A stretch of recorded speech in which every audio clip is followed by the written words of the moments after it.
like I just said, John Holler, I'm going to do a Patreon ad. This is it. Oh, we're on the script here? Yeah. Hi, everybody. My name is Josh, and you're listening to InterBrews. Actually, you're about to listen to InterBrews, and John Holler's going to be on, but that's a spoiler. I can't wait. I know. It's going to be a great episode. Not pre-recorded. I just kind of know it. I can feel the vibe in the air. You're going to enjoy it so much, you're going to want to support this podcast, and you can do that by going to patreon.com/InterBrews and supporting for as little as $1 an episode. And you get free stuff, like free exclusive shows that are pretty epic so far.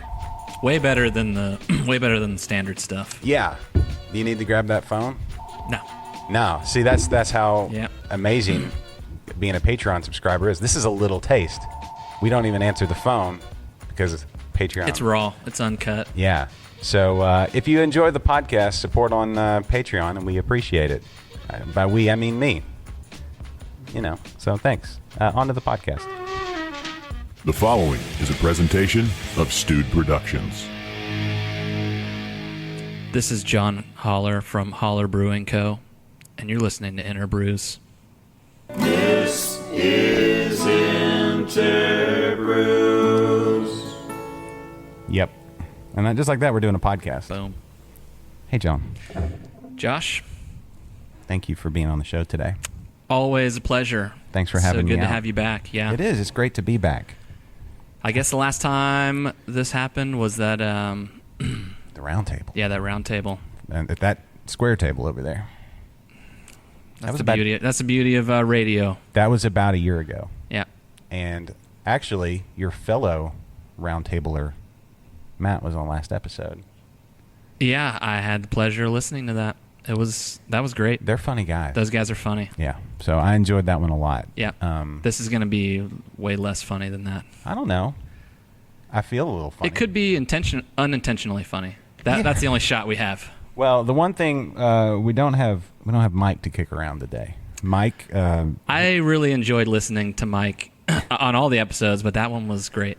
Yeah. Yeah, I liked his. You try to loop him into the conversation. Uh-huh. You were telling him, you were talking about the porter, and you said you were like, this porter, the Sigma porter is great. You ever had that before, Mike? And he said, yeah. And you're like, it's pretty good, right? And he's like, yeah. Well, I don't know. I've tried a lot of beers. He has a ethic. I do what I want. It's so honest. Yeah. Yeah. I don't. He doesn't placate to anybody. Like, he's not going to be led. He's not a man that is led. No. He was in the military. He's not a yes and type guy. No, he's not. That's kind of one of the rules for podcasting. It's Yeah. like yes and like. What You got a yes out. He said yes. I have had it. He's not going to throw that and. no, You got to earn that you're and. not getting that. And if it's a true and, he'll go for it. But if it's not, then good luck. But he can't be tamed. You can't tame a wild man like TD Mike. Yeah, he's out in the wild right now, I guess. He memorialed too hard. Apparently.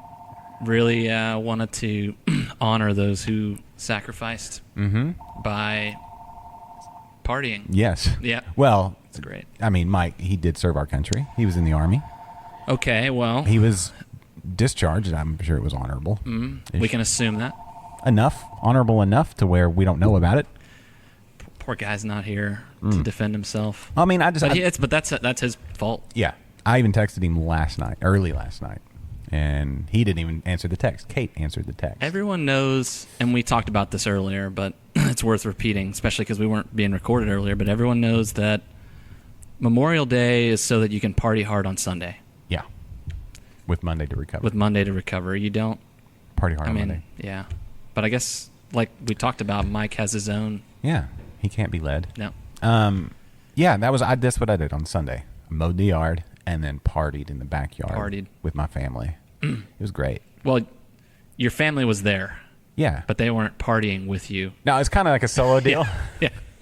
My wife had 1 or 2 beers, and I was partying under the Vitek. You know what a Vitek Yeah. is? Those with the purple. No, ours has like the deep purple plumes. They look really good right Oh, now. Are you cool. big into foliage and flowers and No. stuff?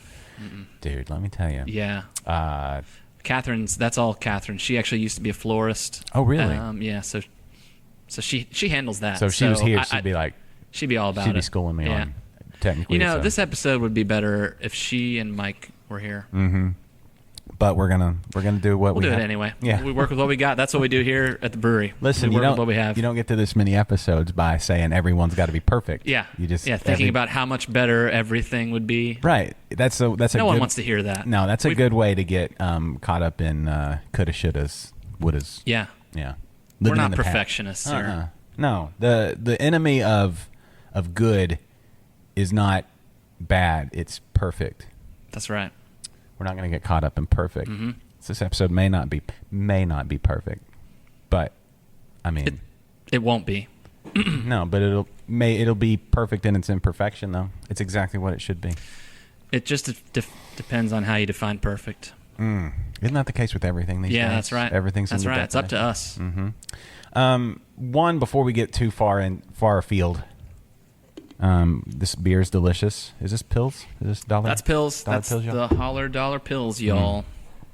That's the one beer. That and the ESB are the two beers that we try to always have on. We've made them since we've been open. They are both. Yeah, we love them both. Yeah. Yeah. Like I love them not just to drink them, but I love the styles. I love the process. I love that y'all make that. I love it. I love that y'all have the best ESB Yeah, thanks. in the world, according to. Third best 2 years ago. Yeah. But I'm sure. Perfect Perfect. by our definition. Yes. Yeah. Perfect is. Actually, they say the happiest person on the medal stand at the Olympics is the bronze medal winner. Silver always wonders, what could I have done to get gold? Yeah. Gold is always like, is this all there is to it? Bronze is like, I don't even belong up here, and Yeah. yet I'm standing here. I'm standing here. Yeah, My that's a pit- great feeling. Mm-hmm. That's a great. We've had that feeling, and it's pretty awesome. That's really where you want to be in life. Yeah, You don't want to be the, Bronze. what could you have done to have won? But you want to be like, man, they're really good. that's why we made the beer the way we did. Yeah? We wanted to make a bronze medal beer, That was the not goal. not a silver or a gold, but a bronze, Yeah. because that's where we wanted to be. You know what's wrong with this generation now, and when I say this one now, I mean my children and Yeah. the dancers. Yeah, other people, not you. What's wrong with other people? Well, I'm talking specifically. Well, they're being led astray. Like if you go to a dance competition, I don't know how many like young girls dance competitions you attend on an annual basis. I'm guessing it's somewhere south of 4. It is definitely south of 4. Well, one thing you'll notice is that when you go someday, maybe if you're lucky to attend a young child's dance competition, I shouldn't say girls. There's also Sure. boys there too as well, and some of them are very talented. Anyway, when they hand out the awards, it's not bronze, silver, gold.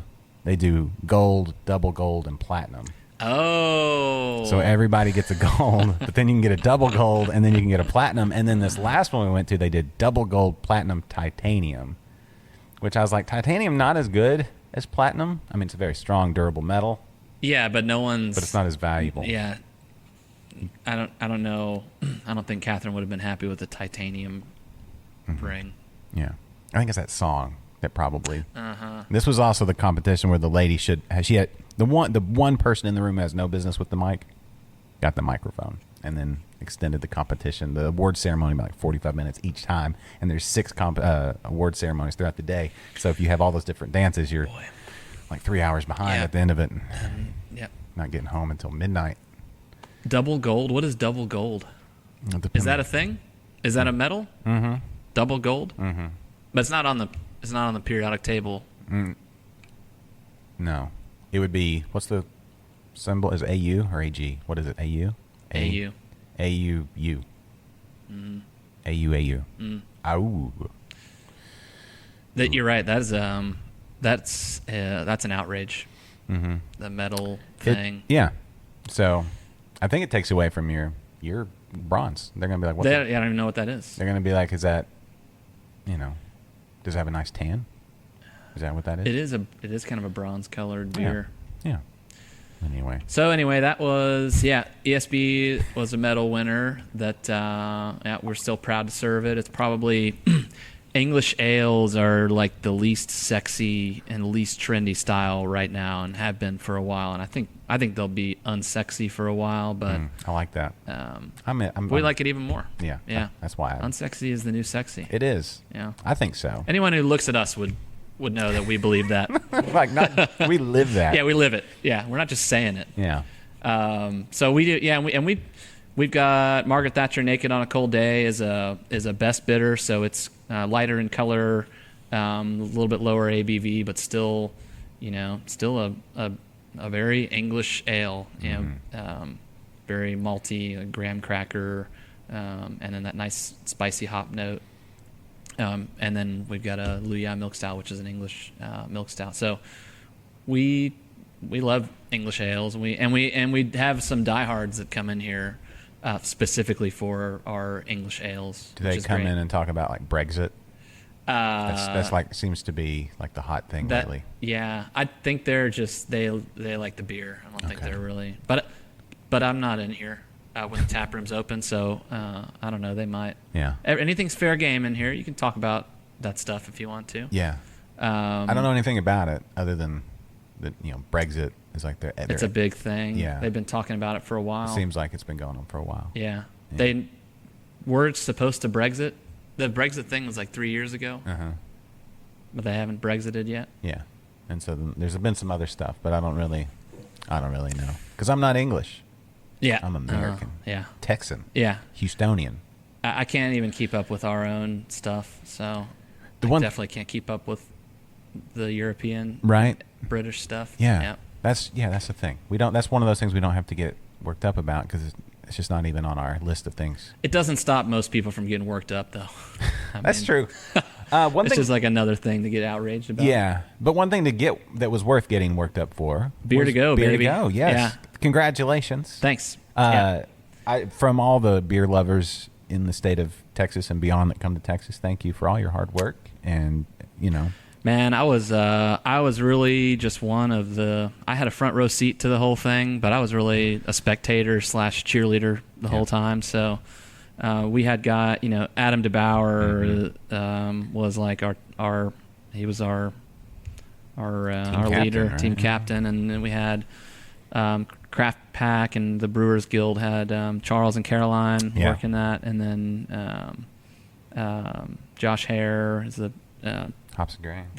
Hops and Grain. He's the chair of the Brewers Guild, and then we had some lobbyists who were working with us, Cross Oak, and then we had our two legislative champions. Actual legislators were Rep. Eddie Rodriguez and Senator Don Buckingham. So, that team, those guys in Austin, just they batted above their average, and they already had a really high batting average. So I mean, they're excellent, very talented people, and they put in an extraordinary effort, worked overtime for the last 2 years on this. So and just to be able to watch it from where I was, getting kind of the updates on all the inside baseball, it was a thrill. It was at times it was maddening. It was depressing. It was exciting. It was a roller coaster, and to be able to, and for most of the time, we did not expect to get beer to go. So I know, right? The fact that we have come away with it is just it's thrilling, and it's.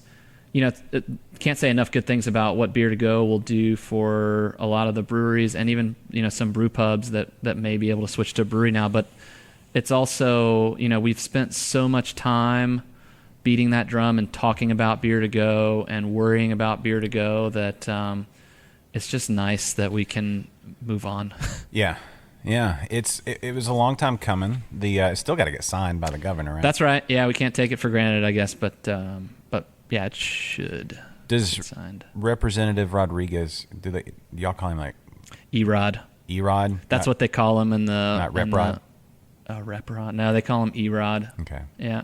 E-Rod. And he was the hero of this whole thing. He did a good job on the floor, like when they were, there's other people questioning and I watched that whole thing. Yeah, that was a Hail Mary. So, his bill did not get a hearing in the House, and that's how most bills die. One person who is the chair of the committee can unilaterally decide to kill the bill, and that's what happened to Beer to Go, which was Erod's bill in the House. And the same thing happened in the Senate with Senator Buckingham. Her Beer to Go bill just got killed by the committee chair, who just said, "I don't want to hear the bill," and so Eddie decided after it was clear that our bill wasn't going to get a hearing, he decided that the way to go was going to be to amend the TABC Sunset Bill, which was a very I don't want to say uncontroversial, because it did have some controversy in it, but that bill was pretty much guaranteed to pass, and it was much less controversial than Beer to Go. It got its hearing in committee. It got passed through committee. It was going onto the House floor, and Eddie had through conversations with our lobbyists and our leadership had decided, I'm going to try and put this bill as an amendment onto Sunset, which was a Hail Mary, because even if our bill had gotten onto the floor and gotten its own vote, that still would have been hard to get. You got 150 House members. To get a majority on Beer to Go itself would be difficult. Because of the very well organized, well established opposition that funds a lot of these legislators.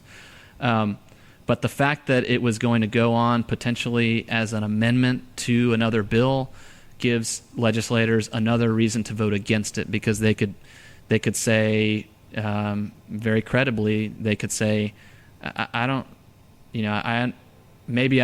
sympathize with your Beer to Go thing, but it doesn't have anything to do with the Sunset Bill. So as a principle, as an amendment, this doesn't belong here, and I'm going to vote against it just because it doesn't belong. Well, that almost happened. They voted to table it, and that's usually the death knell when the bill's author, the original bill's author, motions to table. Yeah. Typically, the House will side with the bill's author on that. That's kind of the convention, especially if the bill's author says, "I'm motioning to table because this doesn't have anything to do with my bill."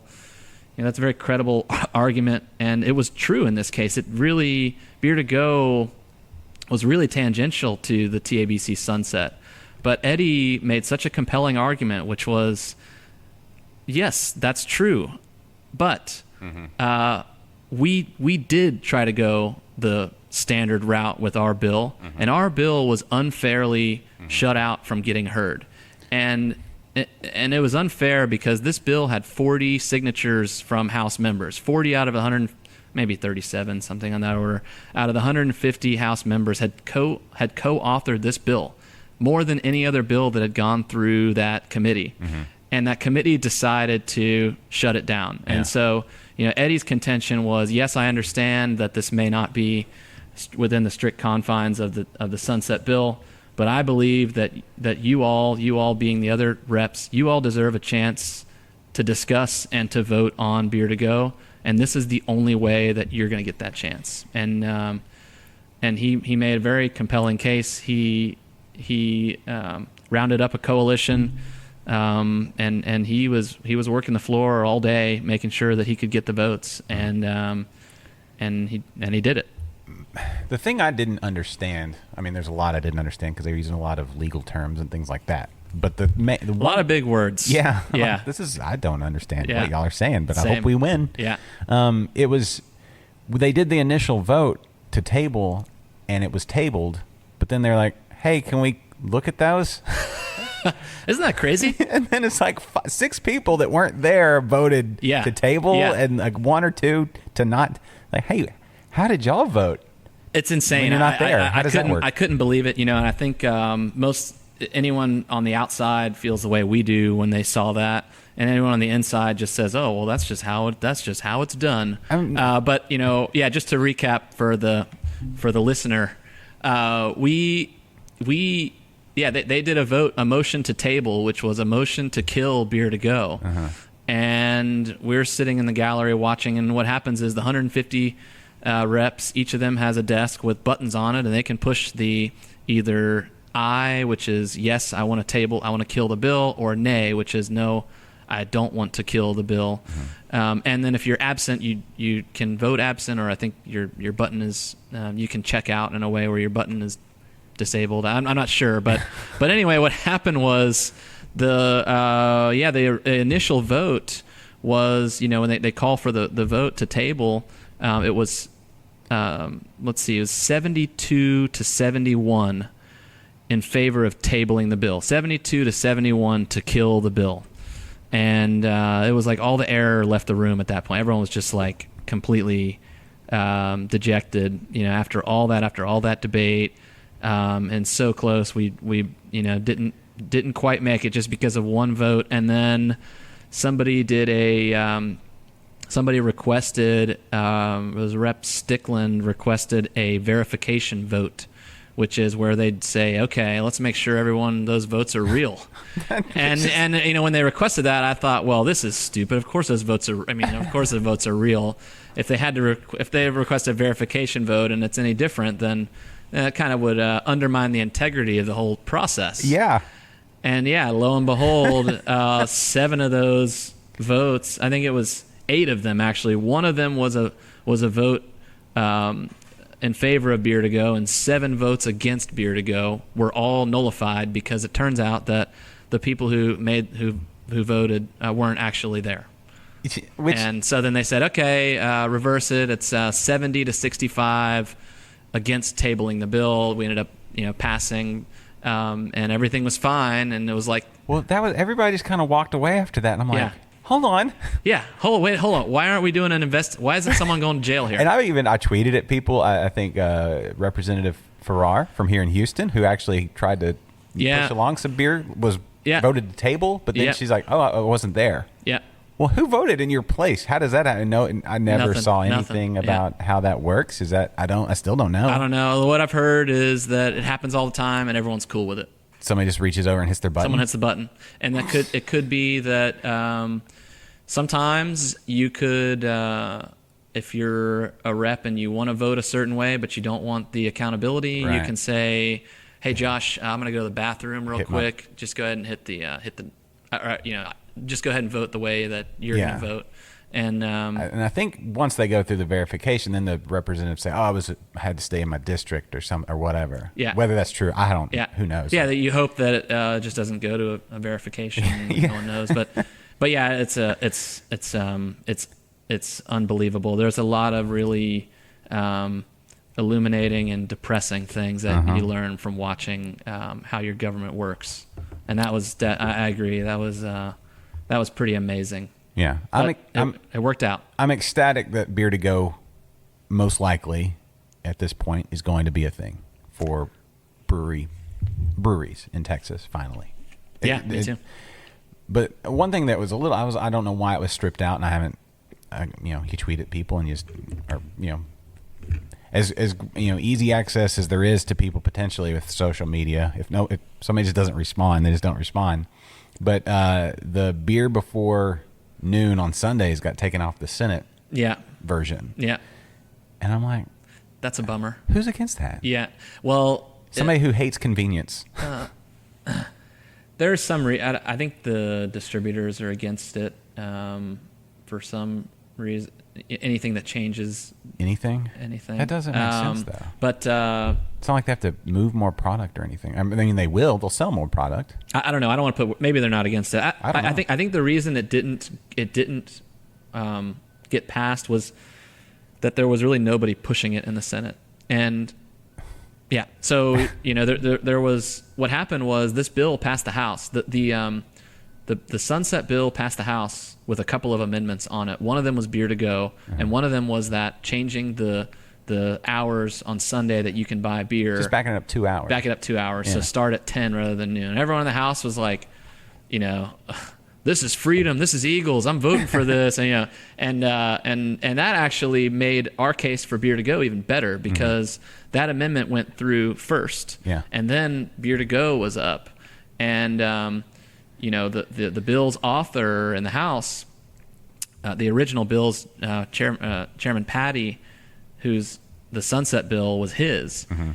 he was motioning to table every amendment, and his case was, I want my bill clean. I don't want any crap attached to this bill. Right. Well, by the time Beer to Go came up there had already been some crap on the bill. So it made it easier for some people to say, well, the bill's not clean anyway. It's already been dirtied up. Let's just go ahead and throw. Yeah. If we were willing to vote for that 10 o'clock thing, we should be willing to vote for Beer to Go. So that actually did help us get Beer to Go. But what happened the bill ended up passing with Beer to Go and also the 10 o'clock thing and a couple of other amendments. Yeah. And but in the Senate, what happened was they decided to hear the bill without any amendments on it. And so every new amendment had to get its own hearing. Mm-hmm. So you had to have some senator who would go up there and say, hey, I want beer.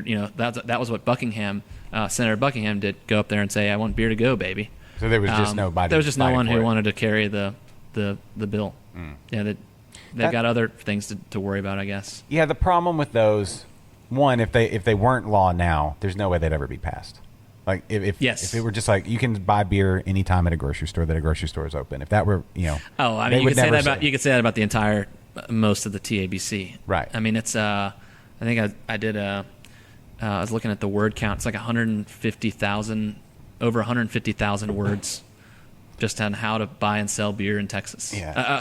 Buy and sell alcohol in Texas. Yeah. If you were starting from scratch, I think you could arrive at something a little bit simpler. Yeah, more streamlined. Nobody under 21. There you go. That's 3 words. Yeah. Yeah. I think you're done. That's pretty much it, right? I mean, after that, it's like, okay.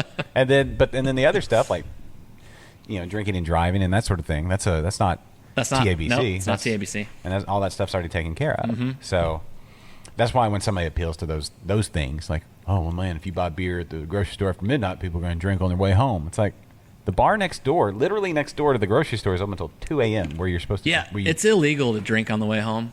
Yeah. So open container law is a thing. Yeah. So people, I think laws are, if it's illegal, and that doesn't do the trick, then I think you've kind of already lost. Yeah. Do you want a beer? I mean, it is a beer show. Yeah. Let me get a beer. Okay. Yep. Nobody will know I paused it. Dang it! I did it again. Cool. See, they never knew. Beer. What smells? Smells. Let me tell you what it smells like. I'm nervous. Is it? I smell fruit. Yeah, it's a very it's a very fruity lager. The fruit's coming from the malt, not the yeast. But yeah, it's called Well Isn't That Special, which is a Czech special lager. It's basically a Vienna lager made with Czech hops and Czech yeast. So do I not smell fruit? Was I wrong? No, I mean, you get some, just like some of that fruity, a little bit of raisin, a little bit of caramel. Yeah. We use some, we use a lot of Vienna malt. Has that not chewy, is it? But it's like thick, like soft bread, like when graham cracker. It's like that. Yeah, it's a little bit toasty, just a very kind of just a bit bigger of a lager than its brethren. Yeah, so it's like like I said, it's a Vienna lager with Czech hops, so a bit spicier than a standard Vienna lager, and a little spicier, and maltier than a standard Czech lager. And higher alcohol than both. It's 6% ABV. Okay. Go slow, Josh. Go slow. Yeah. We had that actually. We were at a Memorial Day party. We had that on a Sunday Memorial Day party. There you go. You shouldn't party. You shouldn't party on Memorial Day. Not really. Anyway. You're memorializing. Yeah. It was actually a birthday party, so we went to a Sunday birthday party, and we killed a keg of that out in the sun. Yeah. It was great. I could see that. Yep. Yeah. So yeah, that's we try to do. I love lagers. I know it's like a tired meme now of brewers loving lagers, and now all these beer writers loving lagers. But there's a lot to love about lagers. Mm-hmm. So we have, I think right now we've got 1, 2, 3. We have 3 lagers on right now, and we'll probably we've got another one slated to come on by the end of the week. What do you think about the who posted this the other day? It was the craft beer Austin. They had a story or an article or a post or whatever you call it, a blog. I don't know, a thing. They wrote some words. Oh, okay. About yeah. Some content about light lagers done by craft brewers. Oh yeah. What are your thoughts? You think good thing? No. Thing? Or just a thing. I don't want to do them. Yeah. So I mean, I don't think it's a bad. I'm not gonna judge, but I definitely don't want to do them. I think I really just don't like, in general, I just don't like beers made with corn or rice. Even really good ones like like a really good cream ale, like the one down the street here, award-winning cream ale. I mean, it's awesome, but I still think it'd be better if you took the corn out. Yeah. I know it lightens up the body, and it's, certain profiles people are looking for, but I just don't. I like all malt beers. It's not your jam. We will add some dextrose occasionally, but yeah, I think the corn and the rice that's for big brewers to save on cost. Yeah. I can't so for like a mid-sized brewer, I feel like mid-sized brewers are kind of caught in the middle. Yeah. That's a hard space to be in right now. Yeah, it is. It's not. I don't envy them. I think, yeah, they're definitely caught in the middle. They have to compete on cost. They have trouble competing on cost with the big guys, and they have trouble competing on, let's just say, they can't charge the same premium that the small guys can because, someone's willing to come out, go to Eureka Heights or Great Heights or Holler, and they'll prefer our beers over a mid-size, particularly a mid-size from outside of Houston, because they want local. So the mid-size guys who are counting on markets outside their own, they can't. They're offering a different product than local beer, and yet they have to compete on price and cost with the large, with the Sierra Nevadas, who are also offering a different product than local beer, but they can do it very well, very efficiently. I think I agree. I think it's tough, and so I think it makes sense for them. They'll try to do what they can to sell more beer, but I'm fortunate that we don't have to do that. So far, we haven't gotten to the point of having to do stuff like that. Yeah. No, but that's what makes y'all different. Y'all are. How many yeasts do you have up there right now? We did a little count the other day. We got I think we just dropped one, so we got 8. We have 12 different beers with 8 different yeasts, which is awesome. We don't have a house yeast strain. We don't even have 2 house yeast strains, or we don't have a silo of house malt. We don't have, big hop contracts that force us to constrain to certain hops. So we're able to really just play around and dial into whatever flavors we want to achieve, which is nice. And it's only, it's not only, it's just much easier to do that stuff on a small scale. That is there in beer, there are economies of scale, but there's also diseconomies of scale. There's also things that you can't do at a large scale. And one of those is, having several different yeast strains is just really so unattractive at a large scale. So we try to identify those things and use those things to our advantage. Because, of course, we definitely don't have economies of scale here. We buy malt by the bag. Our malt cost is probably 3 times what what a St. Arnold malt cost is, and and a lot of that's just because of our smaller scale. So we try to play to our strengths, play to our inefficiency. Yeah, it's like a fighter. You can't be a power puncher necessarily. You gotta that's right. You're more nimble. Yeah, and fight dirty. Yeah. You got to be like willing to break the rules. Yeah, a little thumb to the eye. Yeah. A little grab a finger and wrench, and that's not considered respectable or whatever. But sometimes, Yeah, that's just what haters say. Yeah, maybe throw That's a what little losers powder. say. Yeah, throw a Yeah. little powder in their eye. Yep. Yeah, I'm a big. I don't know that I'm a big I don't watch pro wrestling all that much. But as far as like an art, You sure form, do talk about it a lot. man. there's something like you can explain most things in life Yeah. through pro wrestling. Yeah. Yeah. So what was I? When With Sigma. yeah, well, dude, they have pro wrestling there. Yeah. They have the Doomsday Wrestling Yeah. there. They have this weird relationship with that Corey Cream guy. I know, right? I can't quite put my finger on it, Yeah. but there's something there that was I just couldn't quite. Yeah, it's weird. Yeah, it is. So I'm definitely going to be there on July 13th to see that. I've seen it before, and I was laughing out loud when I heard them trying to describe it to you. But the cream roller is a real thing of beauty. yeah, Yeah. Is it? I can't describe it. Like you got to see it. Okay. Yeah. Would the event be kid friendly? Speaking from someone that know, I would say it's like somewhere between PG-13 and R. It's not X-rated, right? but it could. I don't know. I've only been to one. I always miss them. Might take some explaining afterward. Yeah. Okay. Or just covering of the eyes and ears. It's distracting. Parts. Yeah. It just depends on what kind of kids you want to raise. That's true. Yeah.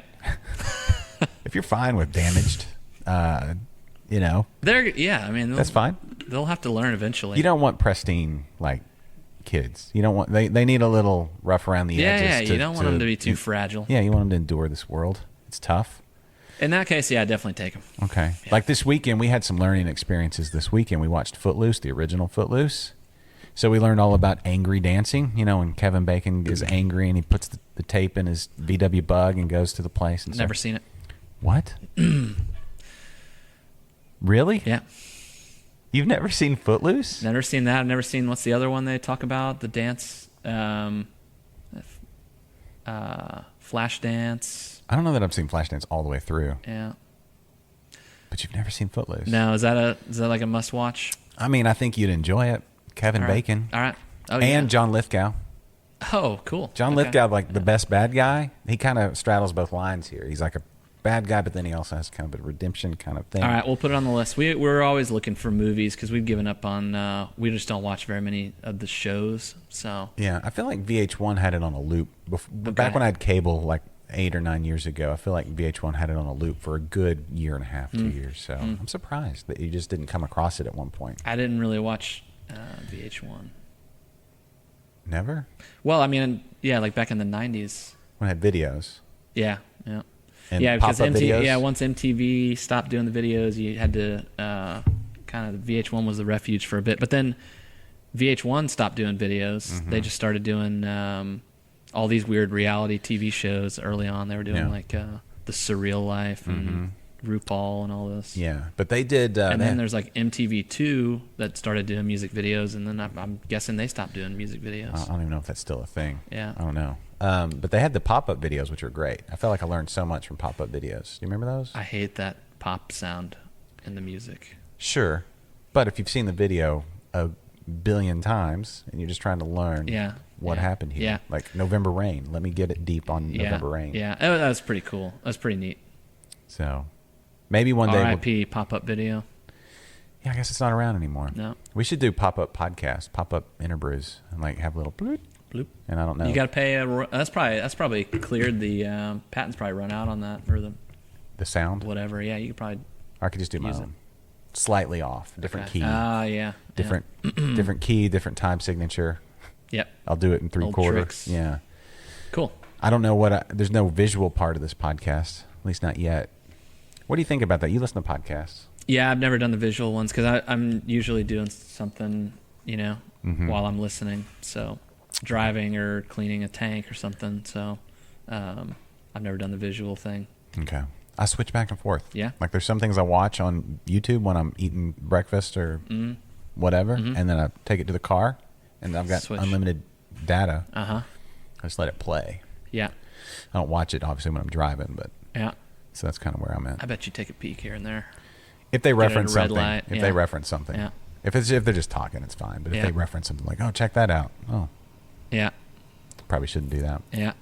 It's probably dangerous. What do you listen to? Oh, my favorite podcast is Econ Talk, which is it's so I mean that's the best. It's every week, every Monday. It's an hour. Very good economist professor named Russ Roberts. He brings on whatever the latest and greatest books are out there. The economics. I mean, it's not just. It's very broad. He'll do he had someone on talking about parenting. Everything economics stuff. He hasn't done a beer. I keep trying to get him to do a beer episode. He hasn't done one, but it's very. I love that podcast. That one I listen to consistently. Everything else just okay. I mean, I listen to Rogan sometimes, but the episodes are 3.5 hours long. Yeah. InterBrews. I listen to InterBrews. Oh yeah. Yeah, of course. Thanks. Appreciate that. So those are great. I am a Patreon-y. Yeah, you are. Yeah. Thank you. So I recommend everyone out there be a Patreon-y.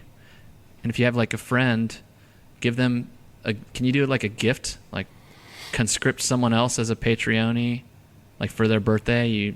I'm sure anything's possible. Donate on their behalf. Maybe. I don't know. To be honest, I haven't delved in a lot to all the capabilities of Patreon that you can do exclusive live streams and things like that. Mm-hmm. But how's it going? The Patreon. I mean, it's. I saw you pull up in a Ferrari. Yeah. That looks new. This week, yeah. Okay. I'll probably have another one in a couple weeks. Okay. I don't want them to get once they lose 9% of that new car smell. Then it's no longer. I'm sorry. I probably just blew your plea for more Patreonies. People probably dropping you now. No. No, I'm just kidding. He pulled up in what is that thing? It's a Toyota. Yeah, a Toyota. Looks to be about at least 10, maybe 15 years old. I don't think it's that old. You guys gotta donate, man. You guys gotta help him out. Need some new tires. Yeah, I think I might. Yeah. It passed inspection somehow. I had to slip the guy 20. Yeah. So, I'm on slicks, but it's fine. Okay. There's some wires hanging out, but I think that's fine for man. cars. Yeah, it's just starting to rain too. Perfect. It'll be a fun drive home. Yeah. It's a little loose. Hope you make it out. I watched Days of Thunder the other day, so never seen it. That one you can probably skip. Skip it early. Yeah. It's I watched it for the first time in about 15 years, and I was like, this isn't as good as I remember when I was 9. Oh, man. When I was 9, this was great. What about, a lot of those Tom Cruise ones. I never saw Cocktails. Is that one? I never saw Cocktail. Okay. Top Gun you've seen, right? Yeah, seen that for sure. Okay. And what's the one where he's alone, home alone, and has a big party and stuff? Oh, Risky Business? Yeah, that was awesome. Yeah. Yeah. Yeah. What else was he in? Few Good Men. Have you seen that one? Yeah, of course. Just watched 12 Angry Men recently. 12 Angry. Old, 50s. Henry Fonda. Oh, was that good? Yeah, it's a classic. It was one of the top 10 on IMDb. Okay. Very good. 12 Angry Men. Is that like the Dirty Dozen? Yeah, basically. Okay, I've seen the Dirty Dozen. And what was the other one? There was another army, I forget. There's the Dirty Dozen, and then, I don't know, Hogan's Heroes or something. Oh. I don't know. Baker's Dozen. The Baker's Guild. The Doughboys. Fabulous Doughboys. We shouldn't have waded into this movie conversation. Ill-equipped. Yeah. We're not. We're a little out of our element. Yeah. We're already, We're working on a thing, though. Beer's hard enough. Working on a thing in about a month. Oh, yeah? If it's all going through, possibly. You ever seen Roadhouse?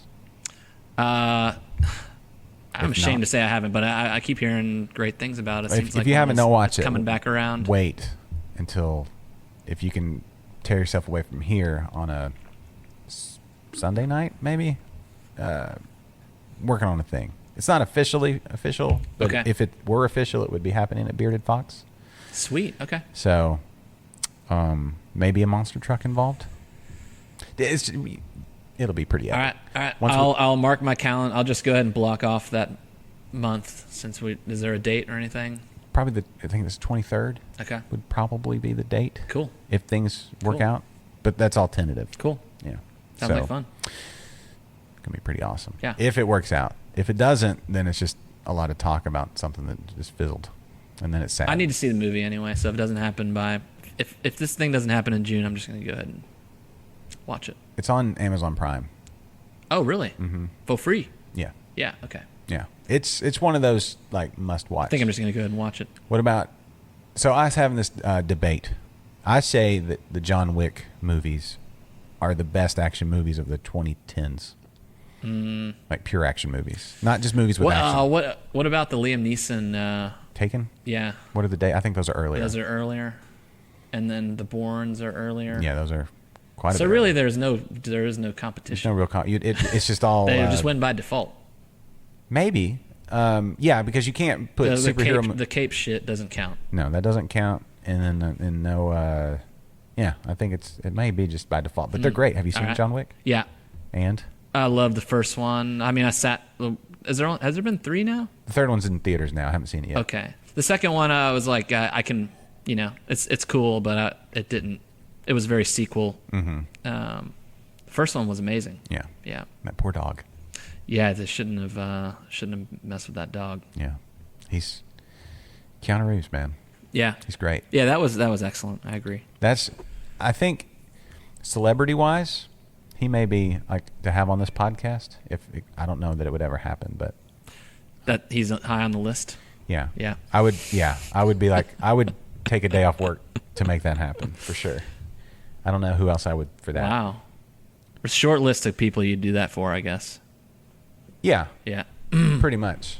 I mean, there's some beer. Keanu, if you're listening. Yeah, there's a pretty, there's an open invitation Okay. whenever you're ready, Keanu. Maybe when Bill and Ted 3 comes out. They're doing that. Oh, God. Nothing sacred. I mean, it's the original cast, sort of. I guess. No, it's not. Carlin's not around anymore. Well, I mean, they're different people. Aren't we they're all, 30. though? Yes, that's why you just leave it alone. I mean, Dumb and Dumber did their remake with the original cast. I didn't watch it, or their sequel with the original cast. You know what the biggest difference is with like Jim Carrey and what's his face? Jeff Daniels. Jeff Daniels. They got out of comedy. Yeah, they're not funny anymore. Yeah. They're like not even likable, and like you see them Yeah. in interviews, it's like, and I'm not talking about just political stuff. I mean, they have their political views. Cool. But they just seem like Yeah, not fun. yeah, I wouldn't want to hang out with them at Yeah. all. Yeah. Keanu Reeves I would hang out with in a heartbeat. Let's see how that Bill and Ted 3 turns out. It can't be worse than Bogus Journey. Yeah, I never saw that one either. Oh, see, there you go. That's the saving grace is that they've already hit rock bottom. Yeah, yeah. You can't- We'll see. The first one is a classic. Yeah, So great. Excellent. And Noah's wife, Joan. it's so great. Yeah, Yeah. Joan. Joan of Arc. Yeah.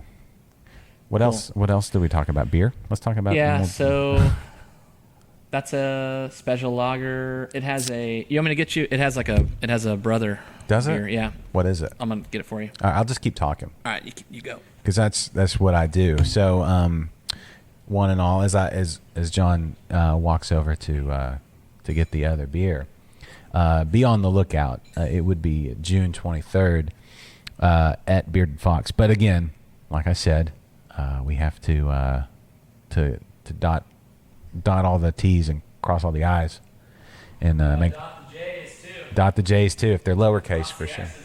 Put the little lines through the Q's if it's a uppercase. But we'll see. We'll see what happens. I didn't vamp as well as I thought I was going to. I was like, man, I can just go on a tangent, but I'm kind of out of tangents. All right, I need a new I'll tangent. save you. Thanks. All right. Next Next. beer. This is. So I said this is like a brother. This is like a sibling of this. These two beers we made using same strain of yeast.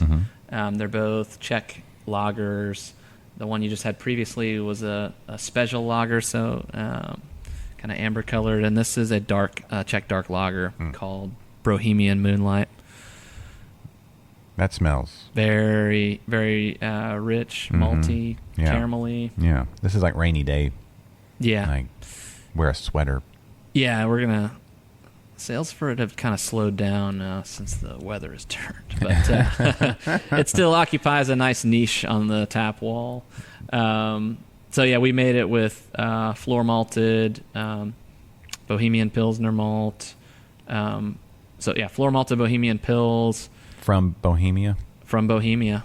Okay. And There's a little, like almost a smoke Yeah, I so can't, we also made it. Well, yeah, so there was some Munich malt, floor malted Munich, which is that kind of darker, a bit darker, and then some debittered black malt, just a little bit, Carafa, which gives it a little bit more. I would call it smoke. I would call it that like the roast. I guess that's the flavor. It's the aroma of a grill after, but it doesn't. It's not smoky, like blatant smoky, but it's like associated. It's like the smoke would be next to this. Yeah, we did. Yeah, so some of the malts used were kilned at higher temperatures for longer, and then there's a crystal malt in there called Cara Bohemian, which is like what they do basically is the floor malted Bohemian malt is before it's allowed to dry, it's drum roasted, so all that moisture crystallizes, and so you get some interesting kind of some of those a little bit sweeter dried fruit. Isn't it amazing the flavors they can get out of just barley? It's barley, right? And they just like roast it or toast it or there's so many different permutations of, well, you have the different barley varieties and where they're grown, and then how you kiln them for how long, and we did that's really good. We used several different malts again to dial in flavor, and that one's really enjoy. It's a lot of fun. I feel like that'd be a good barbecue beer.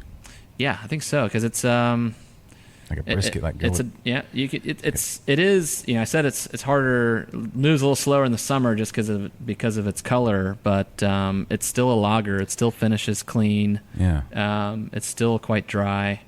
It doesn't fill up the palate like an ale, like a stout would. I feel like if you had a brisket with some jalapeno, like that, you can just get the jalapeno, and would cut through the spice, and kind of, if it were too spicy of a jalapeno, but it would also kind of lift up like a really juicy, fatty brisket. I feel like this would just be. That's the other thing about lagers is they're excellent food beers. They're just they it's almost, I can almost taste it. They can complement. Yeah, this can complement all kinds of food. This is a great food beer. Yeah. Glad you like it. I do like that a lot. So then we have there's really 3 Czech lagers. That's the second, and then the other one is called Check My Phone, which isn't on the board, but it's it'll be on later this weekend. It's our Czech Pilsner.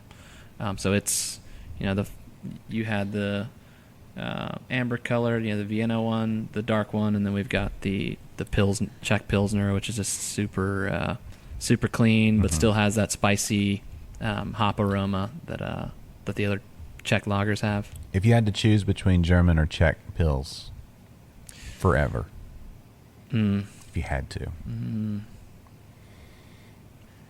I think I'd go German Pils. I like I just think the German Pils is more drinkable than a Czech Pils. The aroma of a Czech Pils is awesome, but it can be a bit overpowering with the spice. I actually like the mild German, the Hallertau hops. I like those for drinkability more than the Saaz or the Styrian Goldings. But that's hard to choose. I'd be perfectly happy with either. Yeah, I like getting a Czech in it, like Live Oak. They make both when they put up gold and pills, and like trying them next to each other and trying to figure out, well, what do I? Yeah, what do you think? So what would be your choice of those two? Yeah, I think when I did it initially, I was like, pills, compared to gold. But which is pills is the Czech one, right? Or do I have it backwards? I think no. Pills is the German. The German, and then gold. Is we have the the internet. I could probably look it up, but we'll just go with what our assumptions. Yeah. I think the pills was the German. Okay. I think. See, this is where if you had the video, you could put the little text over that says, both these guys are idiots, and actually it's the opposite of what they're saying. Yeah. No, I remember it being pills that I was like at that moment, but moments change. Yeah. That's one of those. I was watching a video this morning as I was eating my eggs, and it was talking about just music, and it was like kind of a lofty kind of I don't know, metaphysical like view of music, like whatever. But I was thinking like, you know what, how harmonies and blah blah blah. It was like, whatever, spiritual kind of stuff. But I was thinking, beer's the same way though. Oh, that you can the same way, and that you can have like these really insufferably intellectual conversations about that, and the fact that there's the layers to it, and like things that come together. That why in a universe that is the way that it is, why is it this way rather than not? Yeah. Like why is malt a thing? Why did we discover? Why did we cultivate barley? From just wild grasses. Yeah. Why was that a thing that attracted us? Why did fermentation? Why was that something we figured out? Hops. How did we? And even water with it's different. Mineral content. It's like, and all that comes together. Yeah, I think you're right. It is like music in that it's a lot of it was born out of necessity from whatever region it was in, and it's got a long history. That the time has kind of shaped this product into what it is. Yeah, and that's why we really appreciate a lot of the classic styles as they are. So we try to make, a lot of our, the ones that you've had so far. Actually, these three are all pretty much made to style with very little variation off of what the classic is, because those styles have stood the test of time. Yeah. And if they could be improved upon, they would have been improved upon. Yeah. And most of the variations to them that people make, the burden is pretty high to be able to improve upon these styles. Well, that's the thing. It's like, are there new music styles? Not really.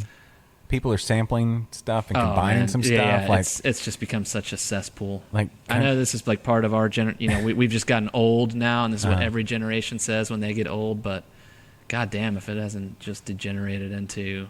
Well, yeah, you've got, what are they? What's that one? The Old Town Road, the country trap Nas X thing. Oh God. You know what I'm talking about? Have you heard No, that? but I mean, once this country rap thing started, I really tried to avoid. Who's it? Big and Rich and. Yeah, and Florida Georgia line or something. I don't know. I don't. Oh man.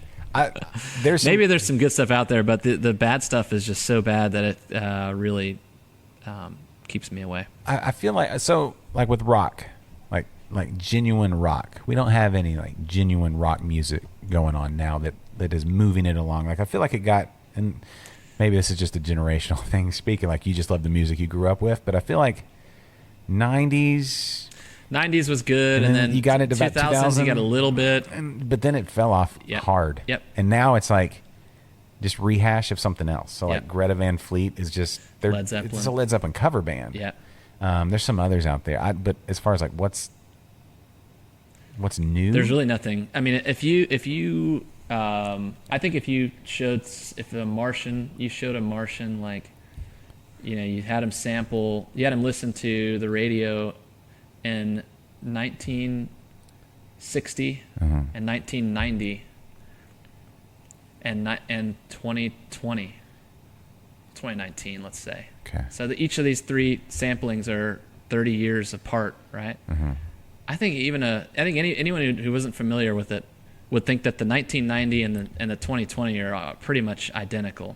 Yeah. And the you've had a lot more change between 1960 and 1990. Yeah, it was a world of change. That really, in the last 30 years, it hasn't really changed. I don't know I know that how we get music has changed dramatically. Maybe that's kind of where it needs to.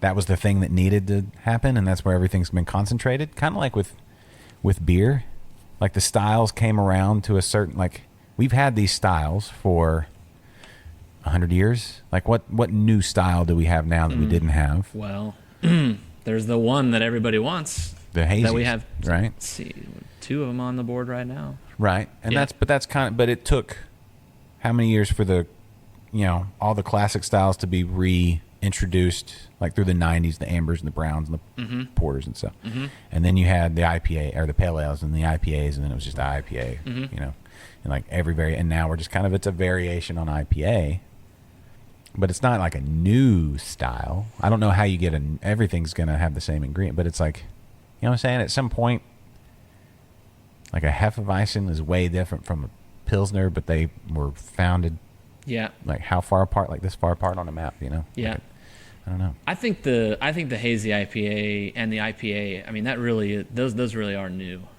just because the ingredients are new. Those hops are new. Yeah.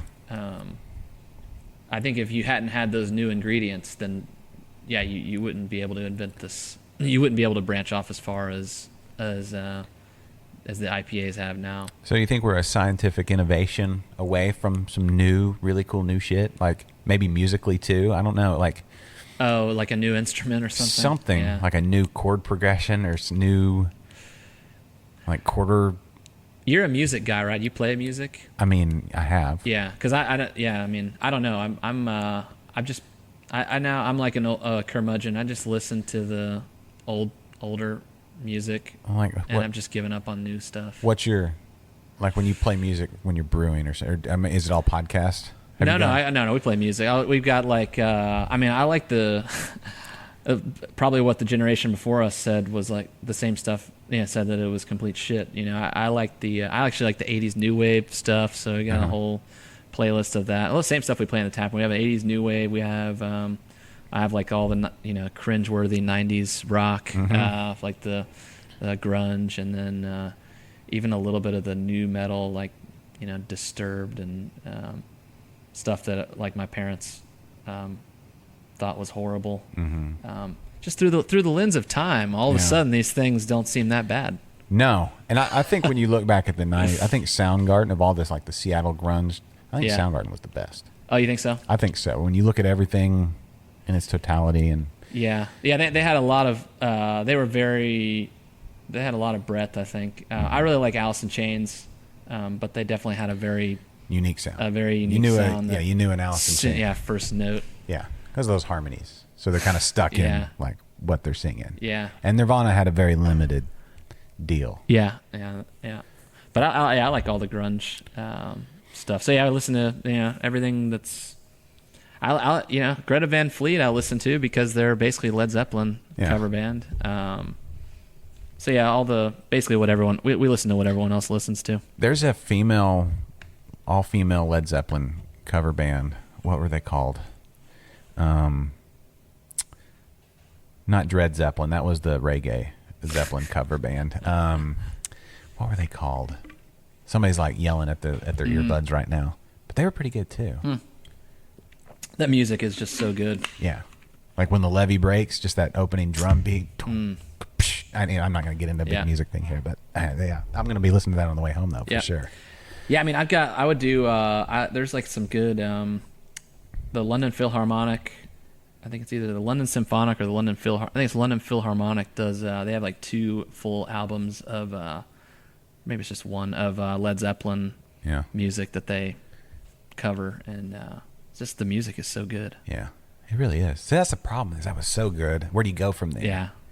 And you just have to, I don't know. That's a good existential question. Like, what happens when don't you eventually reach a point where you just can't improve? And then how much of a bummer is that? You just got to go. You keep simpler. trying new stuff, but it's worse. Yeah. I mean, you look at like country. Look at the iPhone.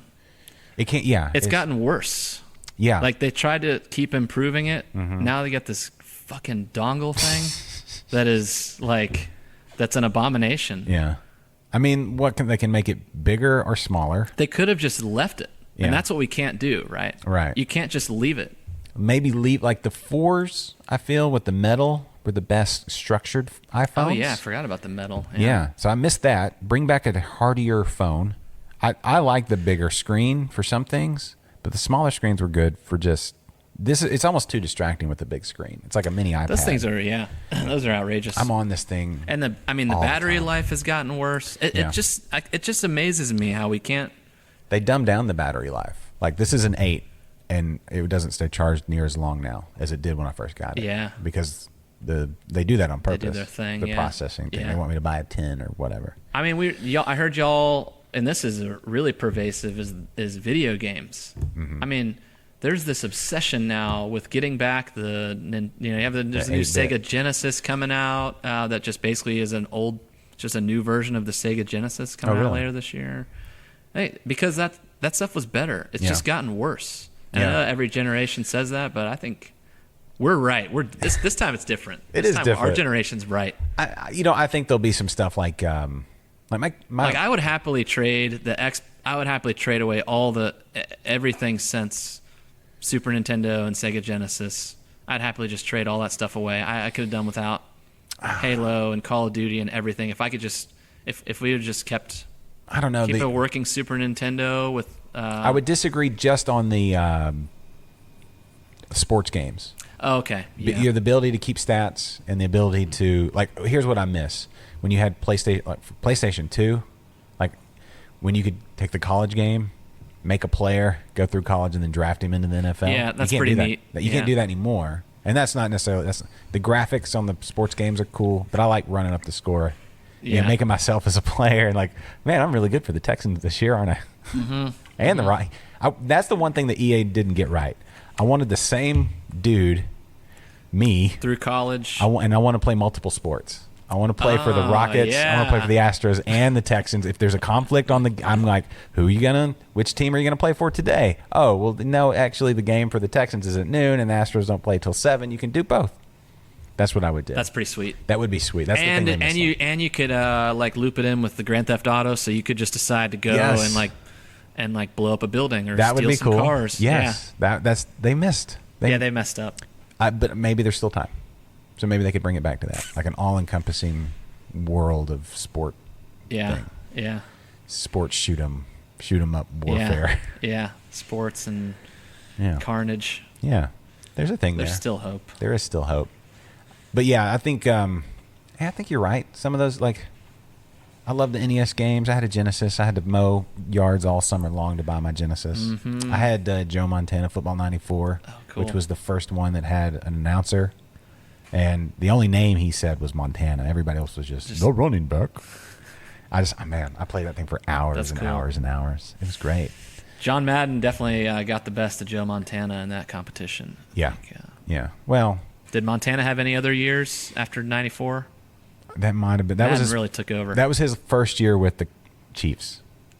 It was in 94. Oh, I'm talking about the video game. I know. Thing. And so that when they licensed it, he was with the Chiefs. And so the Chiefs weren't that good. Yeah, so it was already past his prime. Yeah, he was. It's not like when he was with the Niners. Yeah. The couple years before that, 93, 92, the 49ers were amazing. Mm-hmm. But when he went to the Chiefs, it was like, okay. That was kind of a silly marketing decision to name it after a player rather than the announcer, because, announcer has a longer career, even though eventually they outlived Madden's career.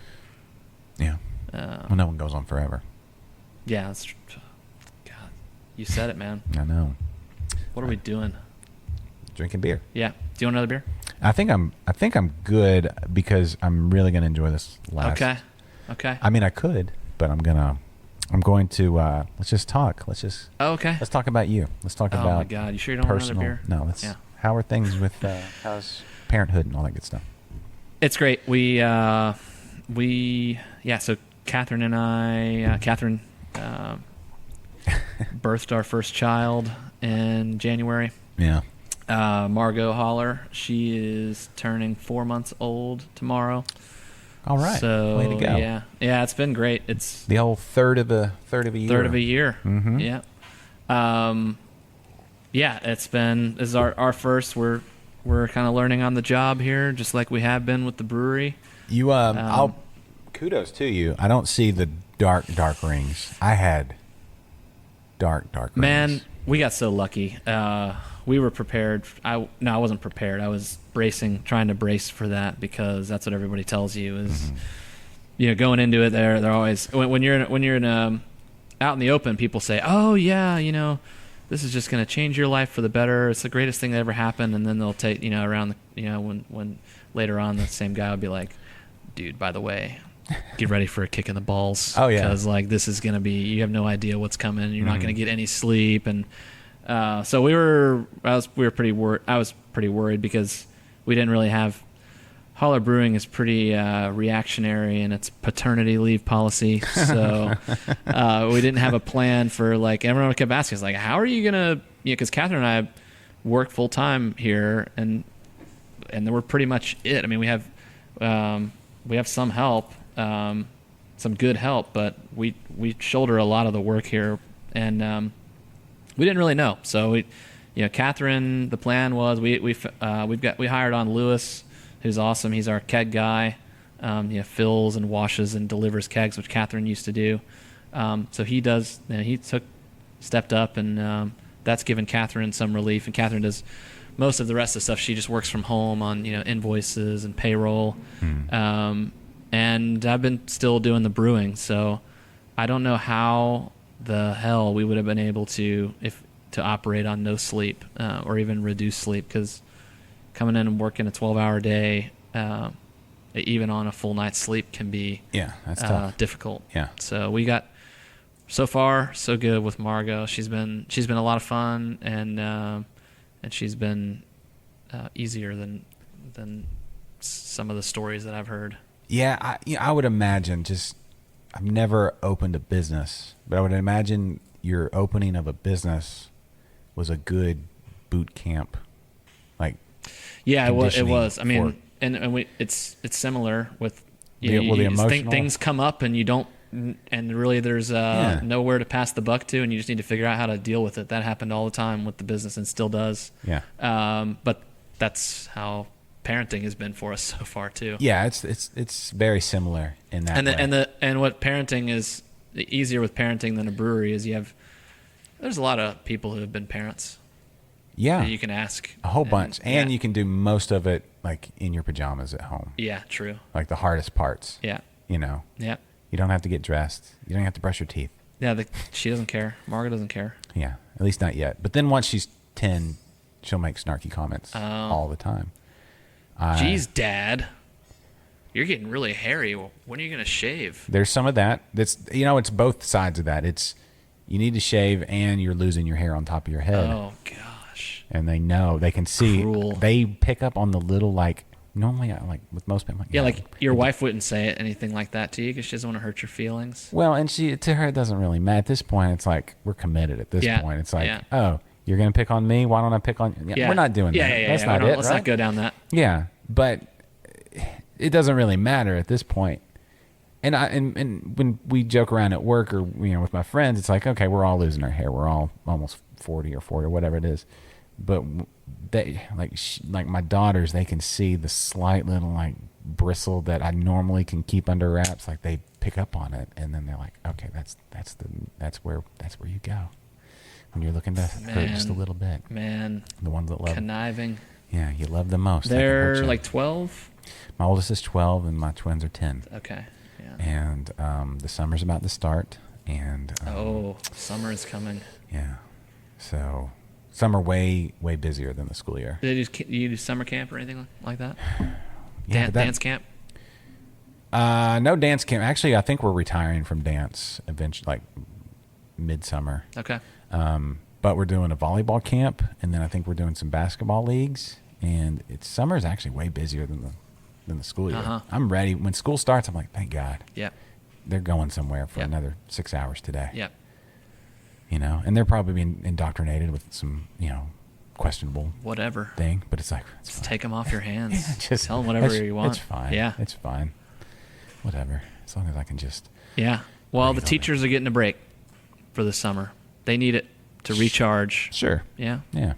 They'll be back. They'll be ready for you. Yeah. And when is it? August? End of August. End of August. Yeah. Well, it'll be all right.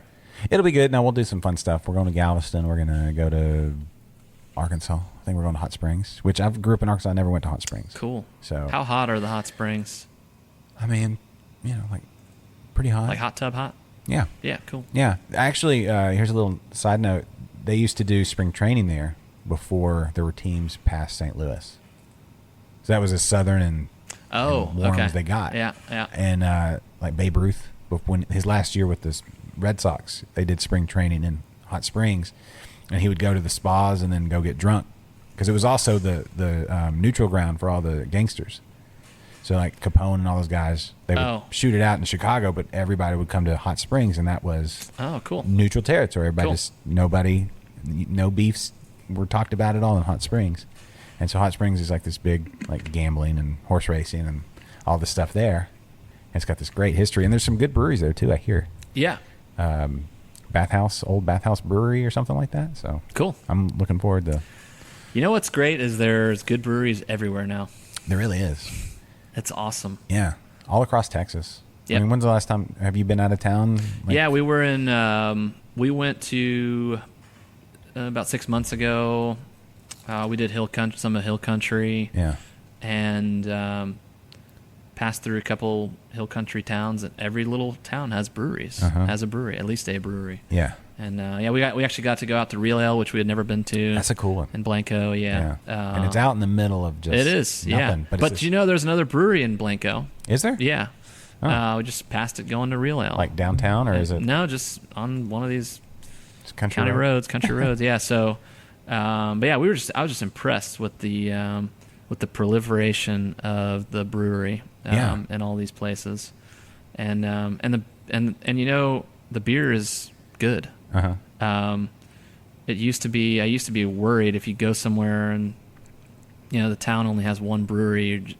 I just think, well, they probably don't have any competition. People here probably don't know any better, so they're probably getting away with selling some bad beer. But nowadays, even you go to these little towns, they all know how to make good beer, and the beer's good. We went to, I guess they've been around for like 20 years, but we had never been to Bernie. And you been to Bernie? I don't think so. Like, I guess it's a suburb of San Antonio. Okay. North of San Antonio, and they've got a neat little downtown there, and there's a brewery there, a little brew pub there, I think it's called the Dodging Duck. Okay. And they have serving tanks, and they've been in business for like 15, 20 years. I've heard of the Dodging Duck. Oh man, it's like the town hotspot. Everyone's in there getting turnt on Friday, Saturday night. Yeah. And the beer is awesome. So I was just really delighted with the number of breweries, and the quality of the beer is great. Yeah, there's a number of, like, all across Texas, like, all across Texas, like from Texarkana all the way to El Paso. There's some awesome breweries. So, and in Texarkana and El Paso. Pecan Point in Texarkana. Good. Yeah, and fantastic restaurant. Cool. I mean, fantastic food. The owners lived in Houston for a while. The wife is a French Culinary Institute trained chef. Ooh. And I had the duck and grits with a blueberry compote. It was what a treat. It was ridiculous. Yeah, just right downtown Texarkana. That's great. Yeah.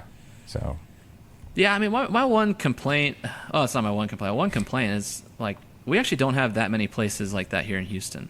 There are a couple of brew pubs, but there aren't as many as you would expect in Houston. Like, if you wanted to know where can I go and get beer that was brewed on site and cuisine like you just mentioned, there really aren't that many places in a city this big. Yeah. There really should be like 30 of them to choose from. Yeah. And within the loop, I mean, there just aren't very many. Yeah. Well, do you think it's because those are two different? I don't know. I mean, I guess, to be able to pay the rent, you need a good chunk of real estate for the production brewery and the restaurant. I know there are some going up. There's some under construction right now. So maybe I think it is a matter of time. There was a wave of brew pubs that came in the 90s that have all gone out of business in the late 90s. So maybe people are a little bit apprehensive about trying again, but I think we're ready for it. I mean, St. Arnold is a great one. Yeah. And we were there yesterday for lunch, and the place was packed. Yeah, and the food's really good. Yeah. And the atmosphere's yeah, it's great. So I think that's proven the concept that it's there, and you can do it on a smaller. I think it can be done on a smaller scale. Yeah. I think we'll see. There are a couple under construction now. We'll see. I know Local Group is going to have a. They're doing a kitchen. Yeah. I'm excited about. I think City Acre is great. Oh yeah, that's a great one. That's a whole nother level. Yeah, they're growing all their own food. And yeah. That's fun. That's a fun place. Yeah. Who else has their own kitchen? Anybody else? Platypus. They've got a kitchen. Yeah, of course. Yep, right down the street. But really, it's a small. Is Buffalo Bayou going to have a kitchen? I think so. With their new? I'd be shocked if they didn't. Yeah. I think they'll be able to fit one in there somewhere. Hot plate. Yeah. Roswell with a hot yeah. plate. Yeah. Making some ramen. All right, cool. Yeah. But yeah, I think the city, we've got to wait. I think there's room for those. There's room for more breweries, and I'm excited to see. I think we'll have. It's interesting because when we opened we opened 2.5 years ago. We opened in late 2016, and it was us, Sigma, Platypus, and Eureka, all opened within a few months. Yeah. And that was 4 new breweries in the Loop. I think we doubled the number of breweries in the Loop there just in those 3 months. Yeah. And I thought, boy, we're like just getting started here. We're probably going to see this pace is going to continue. But really, after that, since then, in the Loop, you've really only had, Baleson has opened. True Anomaly. True Anomaly has opened. Yeah, they're great. And then Astral right outside the I'm Loop. gonna say they're outside. You've got a number right outside. Yeah, you got a number right outside. Walking Stick and Great Heights. Brash, and yeah. But I mean, really, that was 2.5 years ago, and that really we haven't really seen. When did that much. Spindletap? They're outside. Spindletap had been open about a year by the time we opened. They're outside the Loop. Yeah. So when you're talking about inside the Loop, there's. Rice Village has one, which is Baleson. Yeah. If you go south on the south part of the Loop, there's really nothing aside from Baleson. Under the radar. Oh yeah, Under the Radar. They opened around the same time we did too. But they're so under the radar. And you don't even know about them. Yeah. But yeah, I was just surprised that looking back on it, that pace didn't really continue. But I think now there's like a chunk, there's a wave coming. Yeah. That's catching up. True Anomaly was kind of the beginning. True Anomaly and Astral just opened, and then you've got they got the local group guys, and there's several others that are in serious planning or beginning of construction. So it'll be really interesting to see this next wave come up. It's been kind of pockets. Like Northwest has got a bunch now, or not a bunch, but a number now that they didn't have at all. Yep. And Conroe and all of that. It's just it's Man, I remember when we were opening, I was so annoyed at the question we were getting, which was, and a lot of this is the other breweries were getting too, which was, the prevailing narrative was, oh my God, Houston's getting way too many breweries. It's like, what are we gonna? This is crazy. And I understand that because there were so many opening at that, and that it was pretty intense to have that many opening around the same time. But we were getting questioned. We had reporters coming in, and I think that alone is something that you probably don't see. I mean, we had every news outlet contacted us. I imagine now when a brewery opens, it's a little different. But when we were opening, it was every news outlet contacting us, and they were like, the question was, what's your shtick? You know, like, what do you guys do? Yeah. How are you going? Why is anyone going to buy your beer? Like, what do you do that's different? And I was just, we would say, well, we come in and find out. And we have our own personality like every other brewery does. And, when a new taco place opens up, you don't have everyone freaking out about, oh my God, how are we going to deal with another taco place, and what makes you guys so different? What's what theme tacos do you make?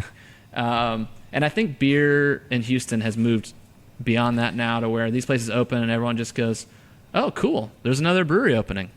And people are excited about it, and you don't have this weird concern with, like, I'm sure it'll come up as you get more opening. I know that is a recurring theme of how many more breweries are coming, but it was just at that time it was like, how in the world could we have more breweries? And since then we've had more breweries, and we're going to have more breweries, and I think people are cool with it now. Yeah, it's just I think people understand the perspective. It's like we've got this many people compared to this many breweries making this amount of beer. Oh, that's only about a beer and a half per person in the entire city, per week or something like that. Oh, that's not that much. Yeah. We got a lot of work to do. We do. We do have a lot of work to do. You need to open a brewery, man. Well, I guess maybe this weekend, maybe? Yeah, man. I'll come by. I'll take some notes. Yeah, I'll tell you. Pick your brain. Mm-hmm. You could probably condense it down. You could probably condense our process down to about a year and a half if you wanted to do it on the fast track. Okay. think it took us like 2 years. How do you get the tank so shiny? That would be my number one. Oh my God. Yeah.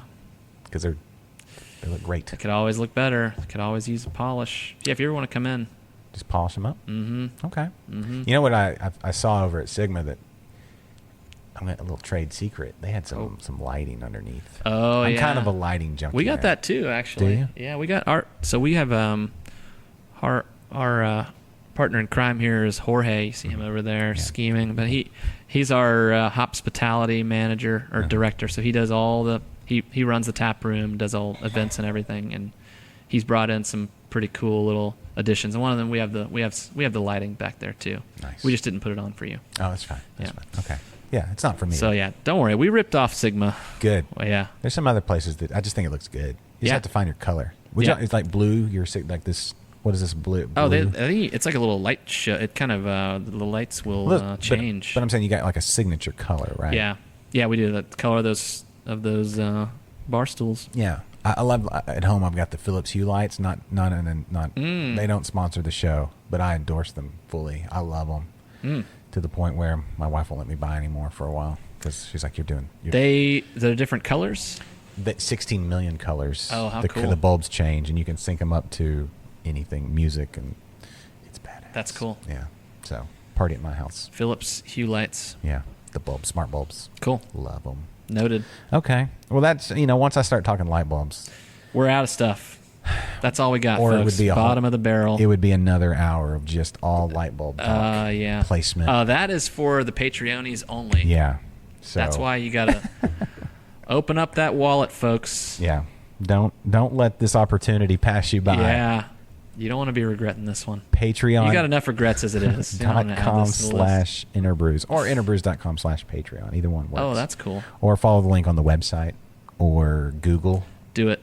However you gotta do it. I never looked. I did it. I never looked back. I appreciate it. Yep. It's I did the minimum. Yeah, no, I'm all I'm asking. Yep. That's all I do. Bare minimum. That's all I do in life. Mm-hmm. Just do what I do. It's bare minimum. Mm-hmm. It gets you through life. That's why they call it the bare You're minimum. our role model. Mm-hmm. All right. Well, we'll wrap there, and I thank all the people who have us in their ear holes right now. Thanks, guys. Thanks, Josh. Thanks so much for coming out, man. John, thank you. Ladies and gentlemen, John Holler, Holler Brewing. Woo! Come see them. Come try their delicious beers, all of them. Hang out, get to know the neighborhood and the people, and next time there's a law to be changed, Oh, God. you can come to an I event hope there's here. not a next time. There'll be other laws, right? Let's just enjoy this one. That's true.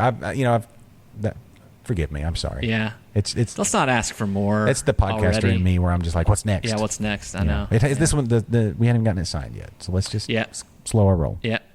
Stay tuned. All right, everybody. Well, for John, I'm Josh. Come to Holler Brewing, and thanks for listening. This is InterBrews. This is InterBrews. The preceding has been a presentation of Stewed Productions. This is where I add in a little bit of post. Thanks, everybody, for listening. And like John said, subscribe on Patreon. You get exclusive stuff, and it helps. As little as $1 an episode. That's all I'm going to say. Have a nice day. Goodbye. And farewell. Godspeed. Okay, that's the end of the show.